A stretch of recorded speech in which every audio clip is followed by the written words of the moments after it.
Ear wax या कान का मैल। कई लोगों को इससे घिन आती है, लेकिन सच तो ये है कि कान का मैल हमारे शरीर से निकलने वाले एक प्राकृतिक रिसाव है जिसका एक महत्वपूर्ण काम होता है। इसलिए इसे साफ रखना कोई ऐसी चीज़ नहीं है जिसे आपको हल्के में लेना चाहिए। कान का मैल एक ऐसा पदार्थ है जो कान के भीतर मौजूद ग्रंथियों में पैदा होता है और इसके कई काम होते हैं, जैसे ये हमारे कान को साफ और स्वस्थ रखने में मदद करता है। ये कर्ण नलिकाओं के ऊपर जमी परत को सोखने या उसमें दरार पड़ने से रोकता है। ये कान को धूल कणों और पानी से बचाता है, जिससे संक्रमण को रोकने में मदद मिलती है। ज़्यादातर समय हमारी कर्ण नलिकाएं खुद ही अपनी सफाई कर लेती है। जब हम बोलते हैं, कुछ चबाते हैं, अपने जबड़ों को घुमाते हैं, तो ये ईयर वैक्स और त्वचा की कोशिकाएं धीरे धीरे कान के पर्दे से कान के छेद की ओर बढ़ता है, जहां से सामान्य तौर पर सूख कर बाहर निकल जाता है। ईयर वैक्स या कान का मैल सामान्य तौर पर कोई समस्या नहीं है, लेकिन अगर ये ज़्यादा मात्रा में बनने लगे तो ये एक ऐसा अवरोधक बन सकता है जिससे कान में दर्द हो सकता है या फिर कुछ मामलों में सुनने की क्षमता कमज़ोर हो सकती है। बाज़ार में ऐसी कई चीज़ें बिकती है जो ये वादा करती है कि इनके इस्तेमाल से कान का मैल साफ़ किया जा सकता है, लेकिन सवाल ये उठता है कि इन उत्पादों से क्या वाकई मदद मिलती है। Cotton buds. जब हम अपने कान को उंगलियों से साफ करने की कोशिश करते हैं तो अक्सर ही समस्याएं पैदा हो जाती हैं। रुई के फाहे से साफ करना तो और जोखिम भरा है। हालांकि बहुत से लोग इसका इसी मकसद से इस्तेमाल करते हैं, लेकिन रुई के फाहे बनाने वाली कंपनियां ये चेतावनी देती हैं कि इसका इस्तेमाल कर्ण नलिकाओं को साफ करने में ना करें।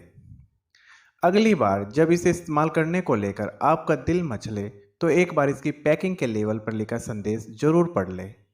हालांकि पहली नज़र में ये ऐसी चीज़ लगती है जिससे किसी नुकसान का गुमान नहीं होता है।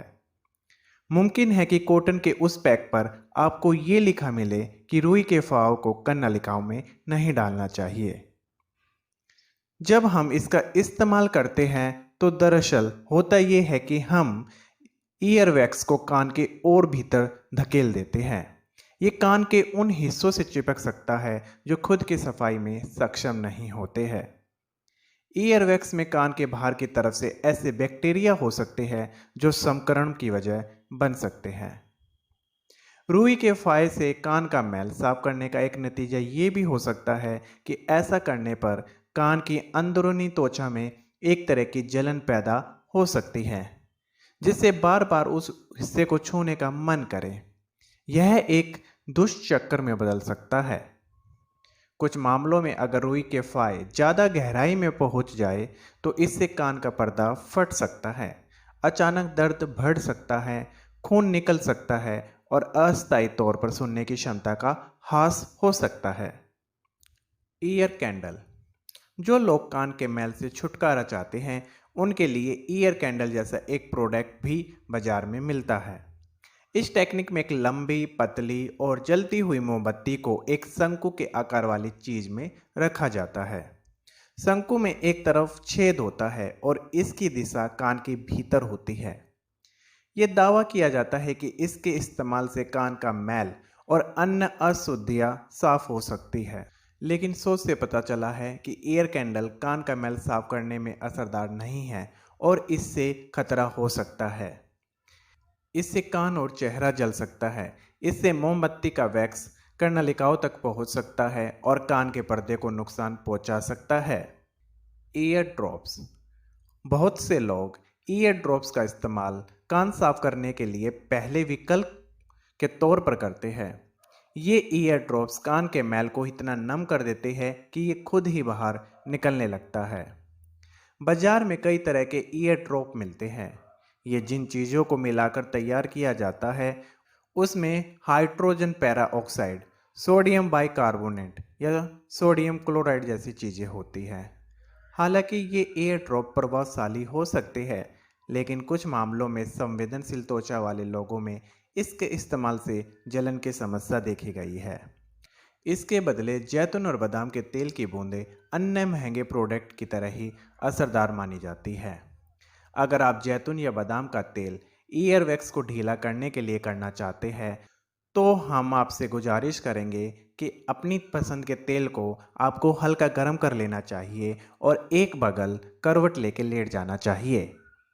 तेल का तापमान आपके शरीर के तापमान से ज़्यादा नहीं होना चाहिए।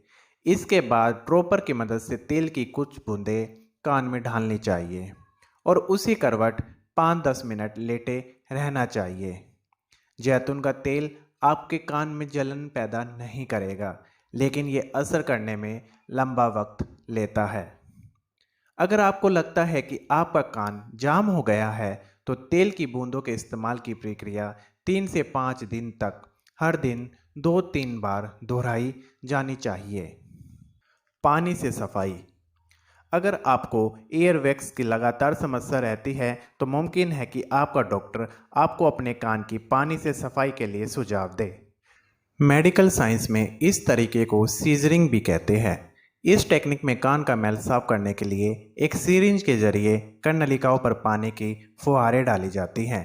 हालांकि इस तरीके से ईयरवैक्स साफ तो हो सकता है, लेकिन कुछ मामलों में ये तकलीफदेह साबित हो सकता है और यहाँ तक कि कान के पर्दे भी क्षतिग्रस्त हो सकते हैं। Micro section. ईयरवैक्स से परेशान मरीजों के लिए कुछ मेडिकल क्लिनिक माइक्रो सेक्शन का रास्ता भी चुनते हैं। इस प्रक्रिया में स्पेशलिस्ट डॉक्टर कान के भीतर का हाल देखने के लिए माइक्रोस्कोप का इस्तेमाल करता है और एक छोटे से औजार के जरिए उसे खींच लेता है। ये तरीका काफ़ी सुरक्षित माना जाता है और कान से नियमित रूप से होने वाले ईयरवैक्स के मामले में ये काफ़ी असरदार भी है।